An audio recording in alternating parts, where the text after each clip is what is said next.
So, okay, if you're ready to roll, and I Great. would have a warm welcome to Steve DiOrio and Alan Pease. And I would like to start with a short introduction of ourselves. So, please shoot, Tony.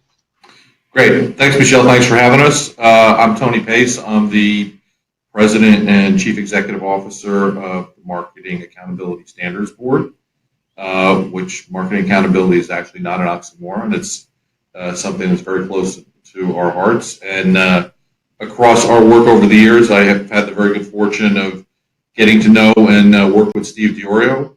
Steve is with Forbes as a very senior analyst and very prolific writer about the topic of marketing accountability.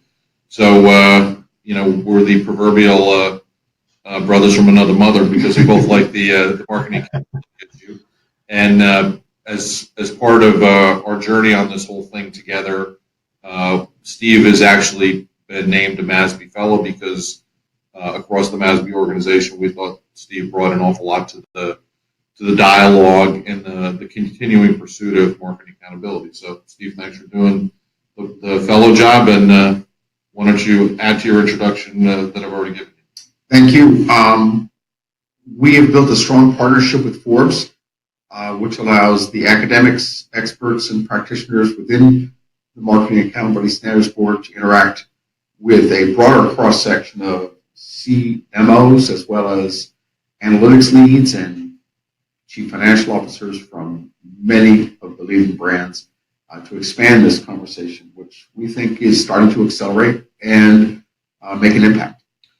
So one of the outcomes of the collaboration that we have with Forbes and with Steve's good work is we published something earlier this year called Carpe Brand. So some of my academic friends have chided me that not everybody studies Latin anymore. So Carpe Brand is like Carpe Diem. Carpe Diem is, of course, seize the day, and Carpe Brand is an exhortation to marketers to seize the brand conversation. And part of the reason for that is, I think if you talk to most marketers and they were to distill what their job function is, they would say it's to build the business and to build the brand. Now, when it comes to the business, there are an awful lot of metrics that people are very knowledgeable about and can speak to. But when it comes to the brand, that's kind of a vague thing.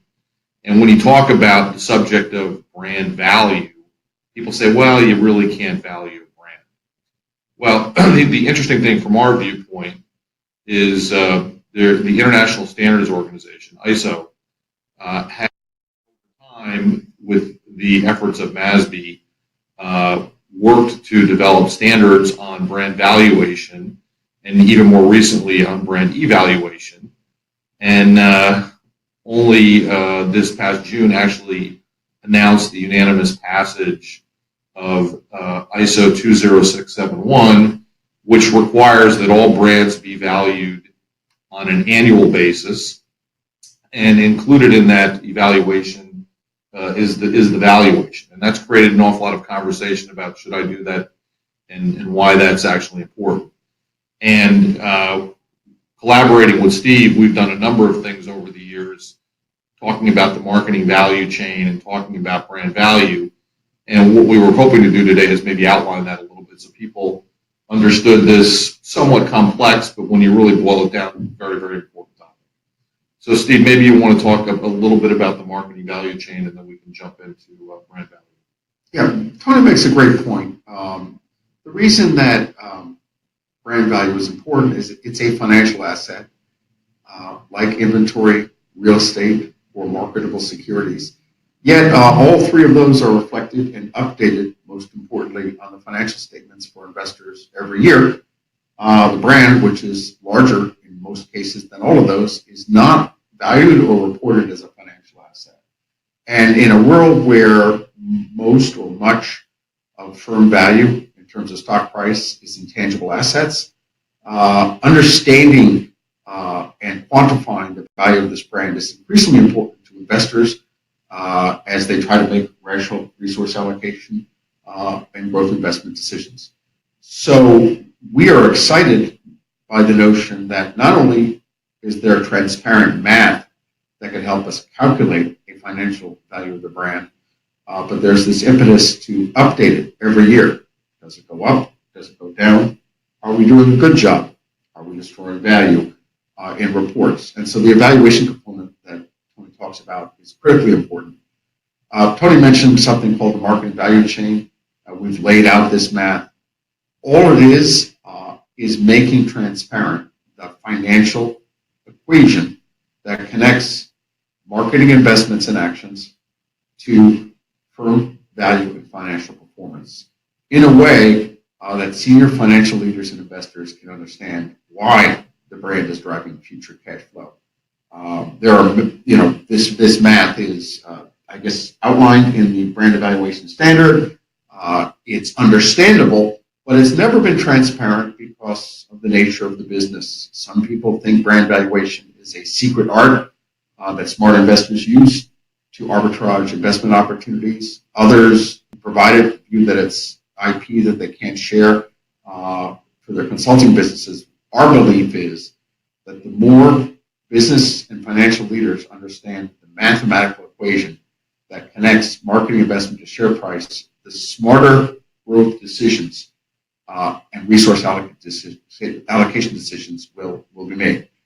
We can talk more about the equation. It's documented in our report, but just like the Black-Scholes model for option pricing theory or other methods of calculating price, this is rational, financial valid, and a CFO will understand it. And I think the last part of that sentence is probably the most important.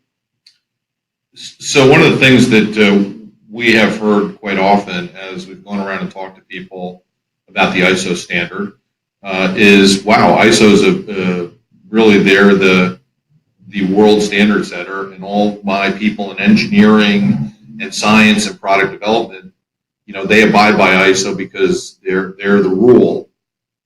Gee, I didn't know ISO had something to do with marketing. Well, as far as we know, the two standards that I referenced, the ISO 20671 as well as 10668, which was on brand valuation a few years back, those are the only marketing standards that they've actually developed and promulgated. And we refer to the new standard as the golden ticket because essentially we think it empowers anybody within the C-suite, but certainly marketers, to come in and say, we use ISO for all these other disciplines within our organization. Why wouldn't we use and apply this to marketing? And in so doing, the marketers have a method whereby their efforts to build the brand can be quantified over time. Now, there are plenty of, well, yeah, but conversations that happen about this, whereby people say, those numbers are soft, or they're highly divergent depending upon which methodology or which outside company you use to do that. I think it's important to remember that even numbers like inventory on a balance sheet are not necessarily precise numbers. They're estimated numbers. And if you think of cost of goods sold, we're all familiar with the fact that the cost of the goods sold could be based on FIFO, first in, first out, LIFO, last in, first out, or some sort of average cost method. You're going to get multiple numbers there. So from our viewpoint, even if you just want to use it for internal purposes and not for publicly reported purposes, what you're trying to do with brand value is get a measure and then measure the change over time. Everybody, of course, is going to be interested in what the absolute number is, but it's really the delta on that number over time that gives you a sense of what's happening and whether or not you're actually adding to your asset base. Now, another curiosity in our journey of conversations about brand value is the fact that even some of the largest brands in this country, meaning the United States, don't appear to be measuring their brands now, even for internal purposes. Steve and I conducted a brand value briefing earlier this year with names that you would recognize. We mentioned to them, and we are keeping to that we're not actually divulging their names, but none of the folks in the room indicated that they currently measure their brand even for internal purposes. Now, clearly do, because there are a number of organizations that are highly successful, that have models, that have clients that use those models. But the fact of the matter is there's not public dissemination of that information. So who should be the main sponsors then in the management of a company to make sure that the brand is evaluated and measured? Well, so to me, the issue is a CEO or perhaps even a board level issue, right? I had the good fortune earlier this year of hearing Hugh Johnson, the CFO of PepsiCo, speak around the 50th anniversary of the Effie Awards, and he talked about the fact that when it comes down to it, the value of their business is more tied to the value of the brands, which is why they were increasing their marketing spend, because they want to drive those brands. There's lots of things you can do in the short term, but long term, it's the value of the brands. So, to me, it is a C-suite or maybe even board level issue. And the complicated thing about brand value in general is if you look at kind of the highest but even most simplest level, if brand value is a key driver of enterprise value, isn't that material and shouldn't that be reported on? Now, we've had lengthy debates within MASB about this.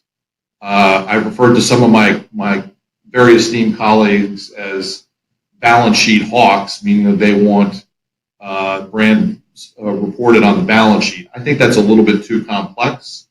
And our official MASB position, which I don't see changing, is we want people just to value their brands. How they choose to report it is really their issue. It would be certainly a good thing for it to be in the notes.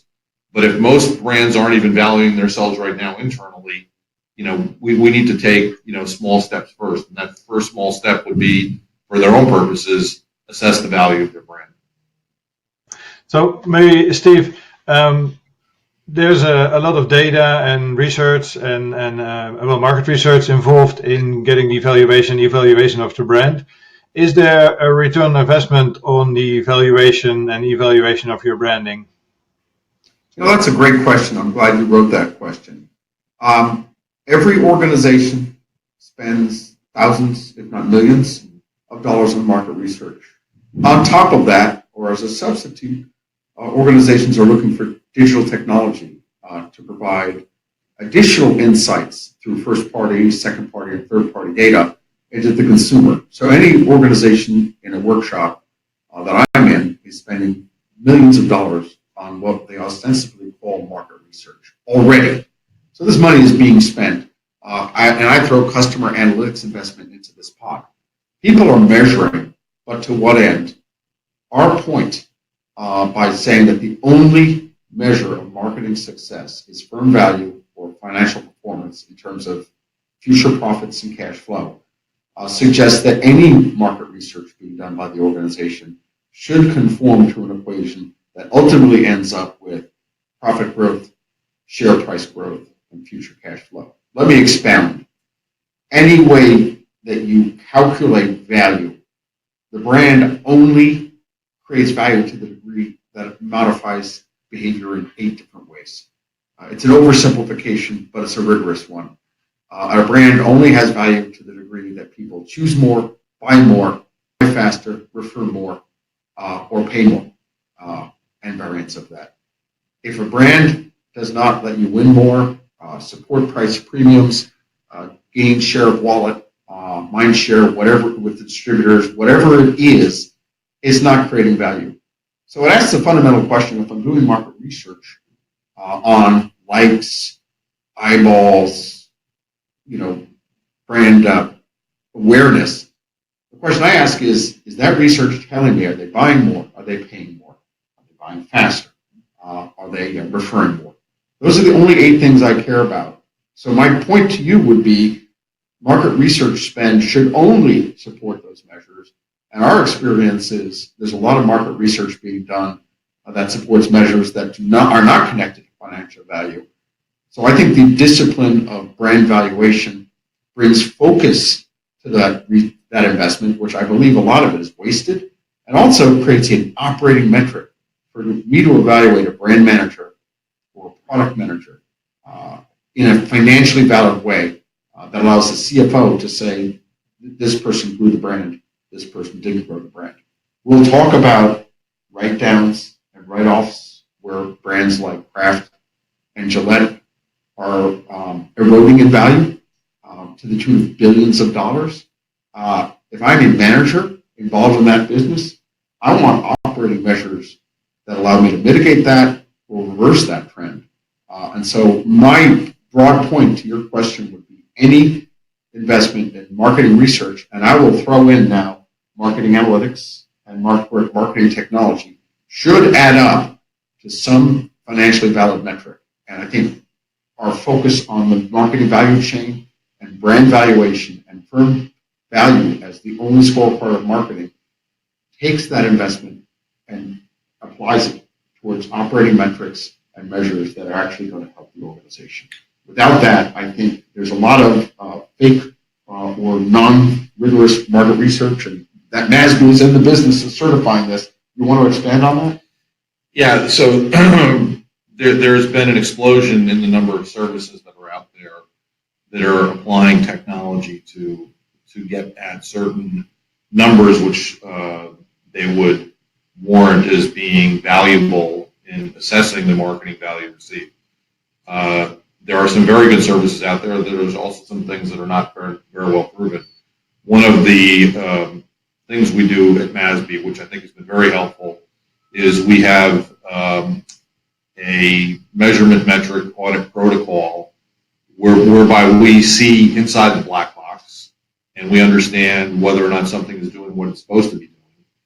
And in the world that we live in where everything changes so fast, it's good to have an independent assessment of those kind of things. And you can say, yes, this does actually do what it's supposed to do by folks who are, have no financial interest in the circumstance. Because, frankly, the great thing about technology is you can imagine a lot of things and build a lot of things. The question is it of value to the marketer? And right now, the sale of those things sometimes precedes the validation of the metric as being valuable.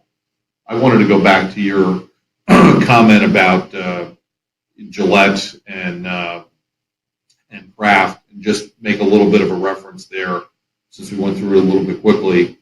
My own personal take is that Gillette didn't have a brand problem. Gillette had a pricing problem. If you go to a CVS or a Walgreens and somebody's got to go get a key so that they can go behind the glass case to get you the $30 set of cartridges to replace, and your perceptual opponent is Dollar Shave Club. Gee, a Dollar Shave Club sounds a lot more attractive from a cost standpoint than $30 for some replacement cartridges. I think that's a pricing issue. Now, Dollar Shave Club doesn't necessarily cost $1, of course. I think the issue with Kraft Heinz is a little bit different. It appeared as from an outsider, from the publicly available information, that they were not investing in their brands. Zero-based budgeting can be a great tool when you actually come up with a budget for stuff that actually works and support brands. But when that's a air cover for not supporting brands at all, it's a different kind of circumstance. But I think both of those circumstances with well-known, well-respected entities point to the fact that, if they had valued those brands in the intervening years, what would the values have been over time? Would you have gotten to a circumstance where they said, hey, we need to invest in our brands, or we need to protect our brands, or maybe make our pricing a little bit more attractive, so you didn't have $8 billion or continuing multi-billion-dollar write-downs, in the case of Kraft Heinz.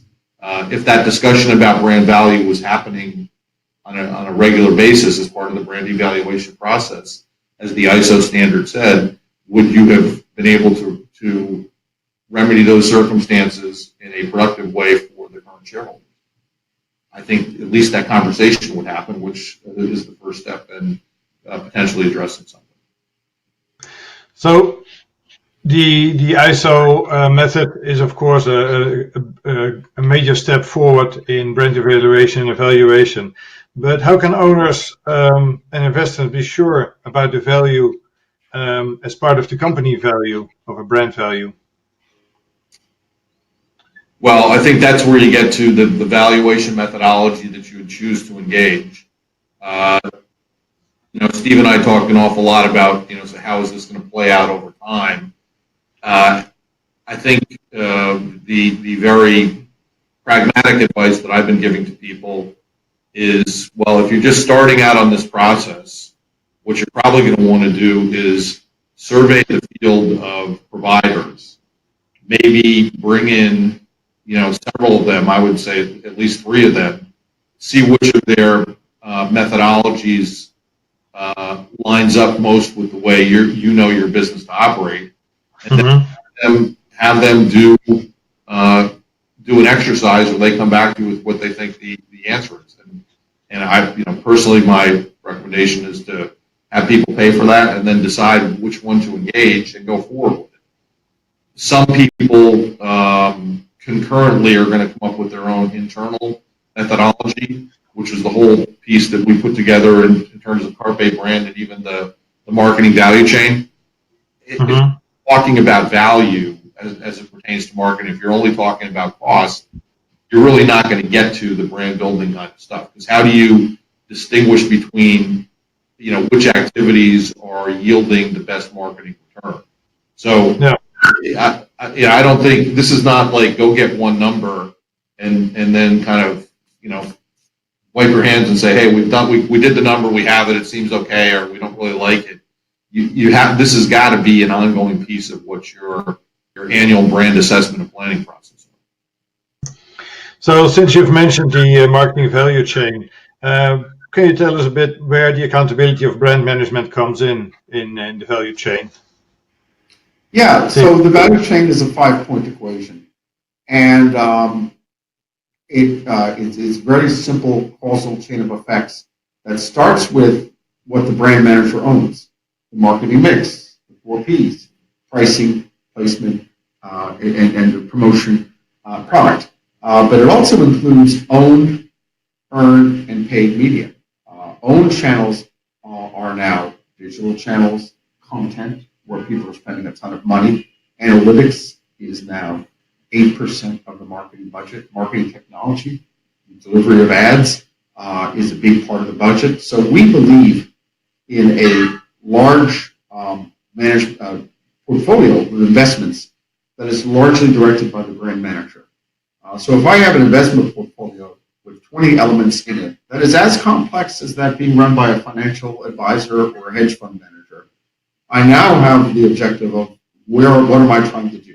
If I'm trying to build brand value, I'm doing that to support a strategy of shelf space, of winning, of choice, whether that choice is in a retail environment, in search, or another environment, referrals, if it's a digital model, price premium, if I'm in a luxury brand environment where brands are over half the value of the firm, velocity, frequency of purchase, whatever my brand is doing. If I'm a major consultancy, I want to get and win RFPs. I want to charge $100 an hour more than my competition for the same services. So there's an implied strategy to what that brand investment is going to deliver. And that strategy will deliver very concise financial metrics. I want to editorialize and say one of the reasons MASB exists and one of the fundamental problems in marketing relative to finance, IT, and real estate is precision of metrics. When we say market share, there's a concise definition of that. When we say brand preference, there's only one way to calculate brand preference. However, those terms are not only used in a very undisciplined fashion, but then they're used to drive research that has no meaning. So if there is a brand strategy that drives price premium and choice, I should see that manifest in financial metrics like share and product margin. Once my chief financial officer has those numbers, running a cash flow, profit forecast, firm valuation is a relatively trivial exercise. So what we're doing is we're connecting the domain of the brand manager, the full marketing mix, not just paid media, but also that owned media infrastructure, people, social listening, content, technology. We're including all marketing actions, promotion, product, placement. If pricing happened to be the problem for Gillette because they didn't adapt to a DTC model, that's the problem that the brand manager has, as Tony pointed out, And our metrics should have pointed that out, that they needed to evolve their pricing strategy as the shelf moved from the store to online. They may have had to evolve their packaging to more of a subscription model in order to remain relevant. So whatever action was necessary was the domain of the brand manager, and the equation we're talking about, marketing investment drives brand strength. Brand strength drives customer behavior, whether it's price premiums or velocity of purchase. That drives share growth and option value. That drives firm financial performance. That's a very straightforward way of managing and evaluating how well a brand manager is doing with their investment portfolio, long-term and short-term. So it's a long-winded answer, but I would argue the marketing value chain provides a financially valid and operational metric to evaluate how well a brand manager is doing in their job. And progressive chief marketing officers are starting to use these principles in their annual reviews of brand managers. So the other thing that I'd like to add, and Steve referenced this earlier in terms of growing your customer base, our good friend and the very esteemed professor from Wharton, Jerry Wind, brought this up at the MASB Summer Summit in Chicago a couple months ago. The metrics on your customer audience are very, very important. And if you have noticed the financial reporting, especially around the early stage of developmental technology companies, and even now you're starting to see it on the streaming services because of the battle going on there, the question is, how many customers do you have? How many are continuing customers, and what is their usage? So the size of your customer base is probably an easier conversation to have when it gets to the marketing value being derived. The curious thing about that, though, is everybody wants to use averages, right? So people say, well, what's a customer worth? Or what's a like worth on Facebook? Well, there's a big distribution of various values there, depending upon the frequency and the size of purchase that customer base makes. And you can, of course, segment that. But the measurement of that, I think, is frankly, that may be a way into the brand value discussion, because that's already naturally being done by some organizations, and perhaps they're picking a metric that puts them in the best light relative to their competitive set. But at least that conversation is happening, because people know that has an awful lot to do with the valuation of those companies, whether or not they're able to attract and keep customers and grow that base and grow the value that they're receiving from those customers over time.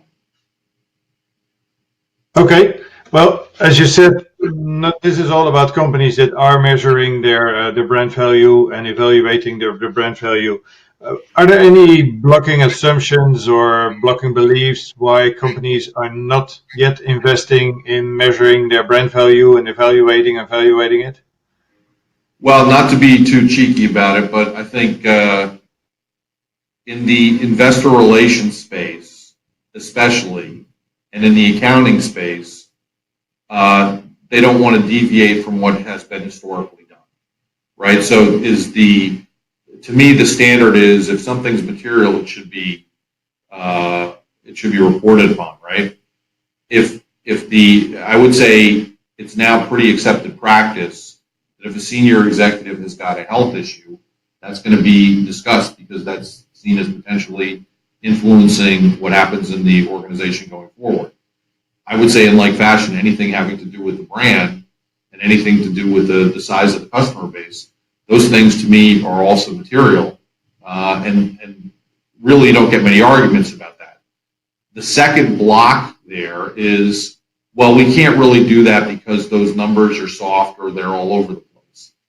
I think that's a pretty superficial argument, especially when you're talking about the change over time, right?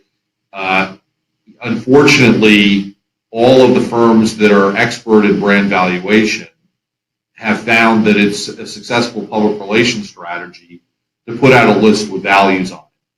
Now, privately, they'll tell you that list is really to generate conversation about their firm and the topic of brand value, and they will tell you that if they go into a company and they have better information, their number is going to be that much more precise. But there have been many discussions. Steve shared one with me that happened recently where somebody talked about the valuations for, I think it was Apple, being, all over the place. There were 3 different valuations that range from, 40 billion to 120 billion or something like that. I don't remember the exact numbers, but they were all over the lot from the different companies. The fact of the matter is that's going to happen when you're using publicly available data and you have different models to value certain circumstances that pertain to the brand. To me, that's kind of noise, and you need to get beyond that. And the whole notion that something is difficult doesn't mean it's not a worthy endeavor to be done, right? And, we have a lot of computing power available to us, and we have a lot of pretty simple equations. To me, it's an effort that you're probably going to get better at over time, but it's something that I think anybody who has brands as a core part of their business strategy, and I think that's virtually everybody, should be making an effort to try to determine this value. And frankly, the people that have had continuing conversations with us, it's heartening to hear the progress that they're making on that topic. So thank you for that one. But Stephen, you organize with Forbes a lot of gatherings with CMOs. So how open are marketing managers, brand managers, management teams about evaluation and evaluation of their brand? That's a very good question. I'm glad you answered that. One of the 4 precepts of marketing is segmentation, as Tony pointed out. There is no average CMO. But the value of Forbes is that they can create a forum where senior marketing executives can get together and have an honest conversation about management issues. Marketing accountability being the #1 issue they care about. That said, CMOs vary in acumen and willingness to explore this. There is very low maturity across most chief marketing officers on the notion of proving the value of the brand. Some executives would say that I can prove the value of my marketing investment in terms of short-term attribution. Anything I cannot prove goes into the brand building classification. Others believe that long-term brand investment is valuable and can prove it empirically. To answer your question, CMOs are very, very open to discussing it, but the vocabulary and the acumen varies dramatically. Some are just struggling with the notion of what this is. Others are a lot more sophisticated, and there's a group who have a fear of finding out. They mouth the words, but quite frankly, they don't have confidence either, and they don't really want to unpack those numbers to see whether long-term brand value is a myth or something that's actually valuable. So there's all sorts of perspectives out there. I would summarize it by saying, overall, maturity in terms of their ability to quantifiably discuss this is relatively low. Yeah, I would add to that by saying the top-notch CMOs know this is an issue, but there are a number of countervailing factors in the marketplace.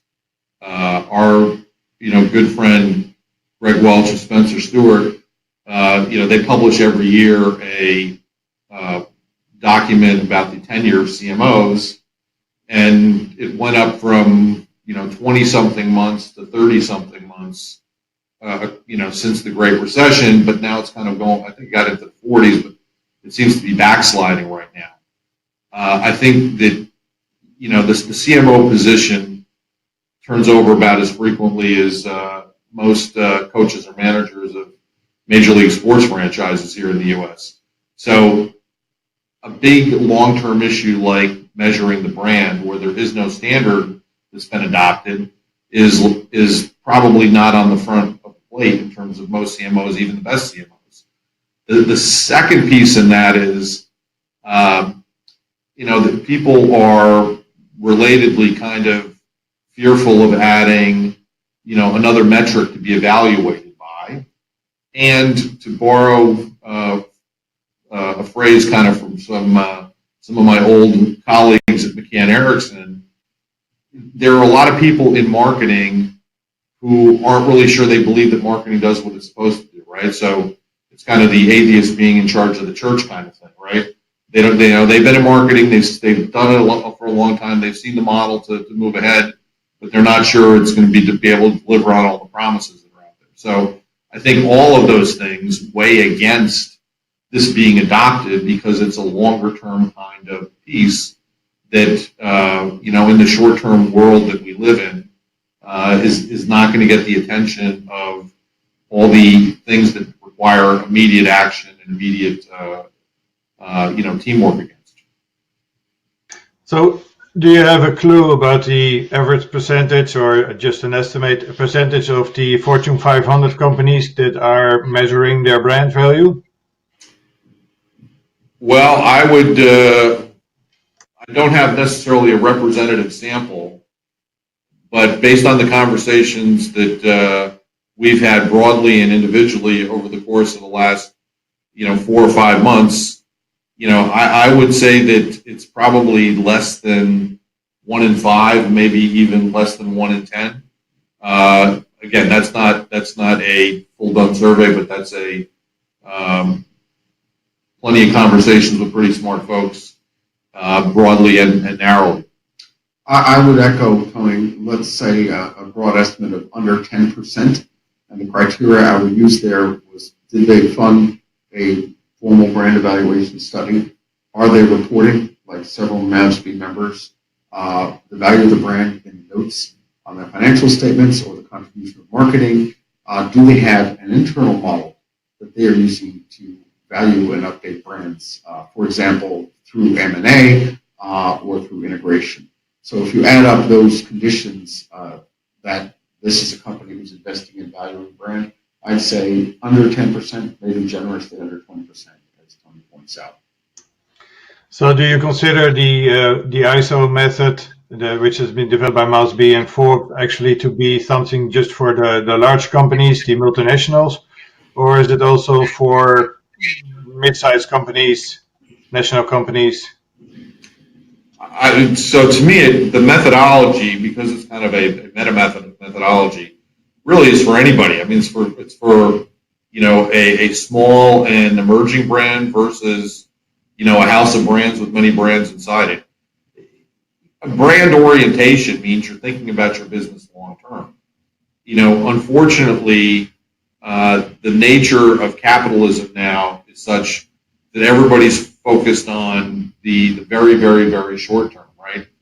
There's been some discussion as to whether or not, quarterly earnings and the requirement that you do earnings on a quarterly basis, whether that skews the focus to short term. I think that's probably true, right?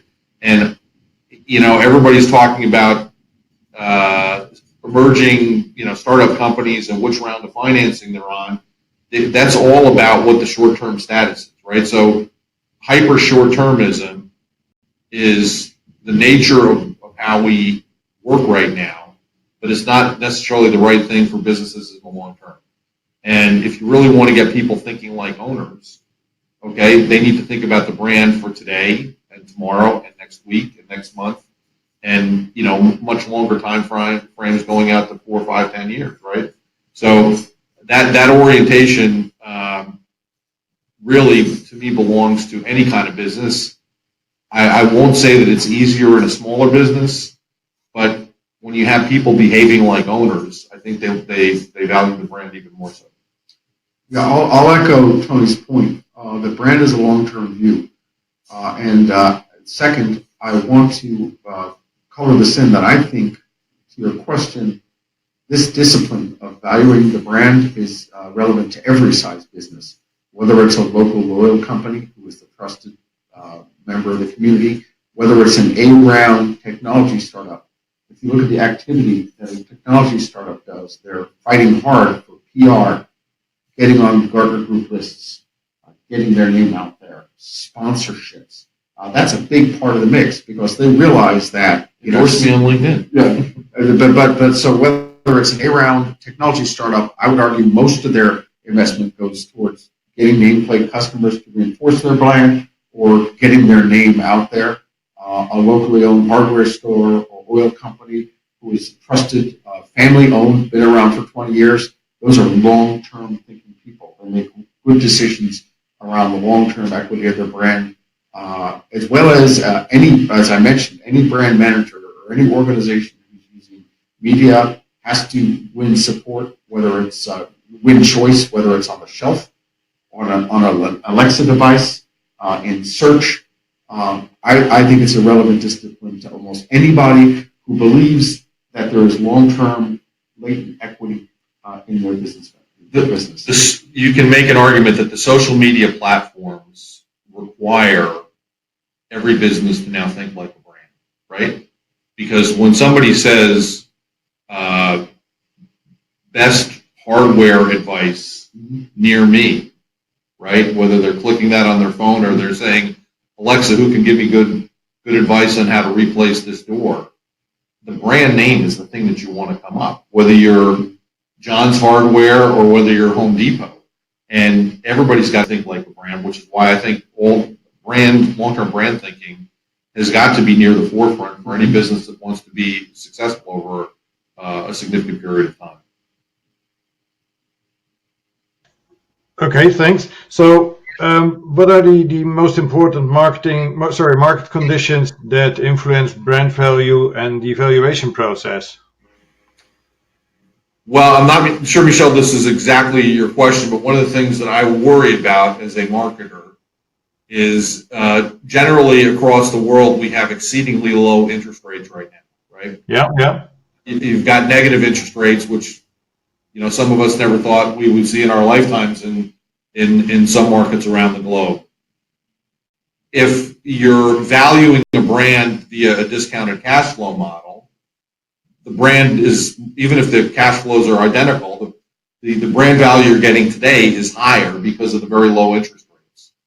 So does that mean if that changes over time, you should not value your brand? That's the part of the equation which becomes complicated, right? So speaking very pragmatically, a brand could do many good things which help it grow over an extended period of time.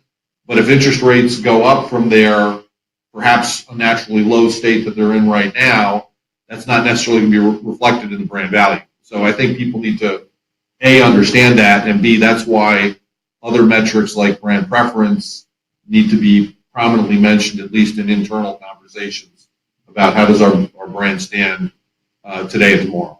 Building upon that, if you look at economic measures of growth, whether it's by industry or the overall economy, that's a bit of a double-edged sword. Industries that are desperate for organic growth, ultimately the investor conversation has to circle around long-term investment in the brand. Organic growth numbers that organizations put out to Wall Street need to be supported by a brand strategy that drives that. Conversely, if and when there's a downturn, there's enormous pressure to cut. And in the absence of brand value, marketing is viewed as an expense that can be cut. And so it's interesting to see what happens in a downturn. Is this viewed as fundamental bedrock investment to support the value of my firm, or is marketing a discretionary expense that can be cut to make my margin numbers in a bad economy? So those are other economic factors that I think play. Yeah. But if you had a brand value, right? So let's say a brand is valued at $1.2 billion. To me, it's a different conversation when you're talking with your finance people, your procurement people, your CFO. I have a $1.2 billion asset, and you're telling me not to protect and grow that this year? That's a different conversation than there's this expense, right? So when you look at brands as assets, which need protection and development, I think it's a different funding conversation than I need to cut all these expenses. I mean, you said the right word, asset. Yeah, okay. So there's one question that's still triggering me. I mean, why MASB is involved in that is clear because it's in the name, the Market Accountability Standard. But how come that Forbes got involved in the accountability of marketing, and why is Forbes supporting CMOs on this? I made him an offer he couldn't refuse. So Forbes Forbes is a media company, but their most valuable asset is the executive audiences they can attract: CFOs, CIOs, and marketers. And the CEO of Forbes decided to make a conscious investment in their most valuable assets. Forbes runs the CMO Summit, and Forbes commissioned the Marketing Accountability Initiative to deliver more value to their most valued constituent. So what we are doing in partnership with MASB is to deliver deeper research and resources to Forbes' valuable customers. We didn't pick marketing accountability out of thin air. We surveyed CMOs, and proving the value of marketing to the business was the number 1, 2, 3, and 4 issue on their mind. And we pulled this think tank together, this forums, in order to address that issue at a much more meaningful level. And so that's a shift by Forbes, but I think it's one that CMOs in particular appreciate, because they get the depth that they're looking for beyond validation that they're good folks. So if I could just add to that, Michelle, there was a good thought and discussion process about Forbes and MASB collaborating on this issue. We were thrilled to be able to collaborate with Forbes, because Forbes has long been a thought leader on many issues in the business space. My business life, Forbes has always been at the forefront of many of these discussions, and it was natural for us to be associated with them. And it's we're happy to have done so, and to be continuing to do so. Okay. So if I can give a 20-second pitch for the Marketing Accountability Standards Board. Yes, please do so. Yeah. In a nutshell, MASB is a jewel of an organization which has many highly regarded academic leaders as part of our membership. We're thrilled to have them. We also have leading marketers, as well as leading measurement companies as part of MASB, and we also have individuals that have joined us. So we're always looking for good members. I don't have the intellectual property rights to this, but if you want to think about MASB in a nutshell, we kind of think, and hopefully we're not saying this with our chest puffed out too far, we kind of think of ourselves as the marketing Menses of the world. So if you are one or on your road to becoming one, you should be joining us. And you'll get the ability to have these kind of conversations, Michelle, as you've experienced on a regular basis. So we very much thank you for having us today, and be happy to do something like this again in the future if the circumstances warrant. Well, thank you too for being with us. And I've also put in the chat the link to the World Standard Week, and you're kicked out of the room, I see. And also put a link in there to the finance and marketing videos, which are posted by MASB as well. Right. And to keep everybody's interest high in the accountability of marketing, and especially, of course, the evaluation and evaluation of brands. So thank you very much for being with us, and we'll see each other at another occasion. Thank you. Thanks very much. Thank you so much. Speak with you soon.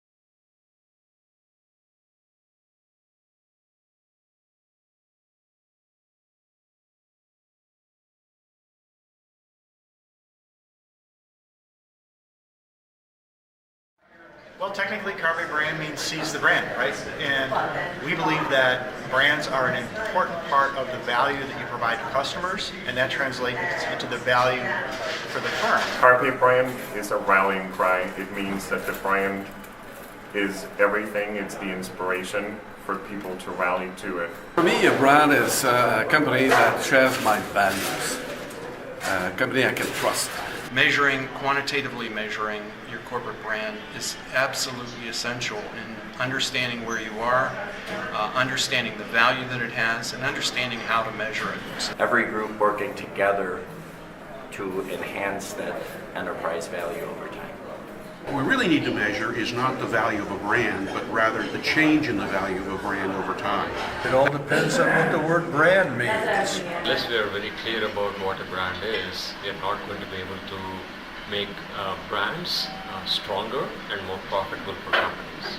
Yeah, I think about seize the brand as if you don't act on the opportunity now, it's not going to be there tomorrow. So you really have to understand how brands work and be really ready to act when that time and that opportunity arises. So if you don't seize the brand, if you don't pay attention to how people perceive the brands, the relationships that your brands are creating with customers, then you're really not controlling your business at all. So it's an exciting, galvanizing time to be able to help organizations figure out the value of their brands and marketing efforts. If we don't Carpe brand, we're going to be irrelevant.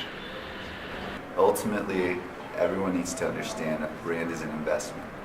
And once it's understood as an investment, the return and the gains that can be seen and found are going to be outstanding.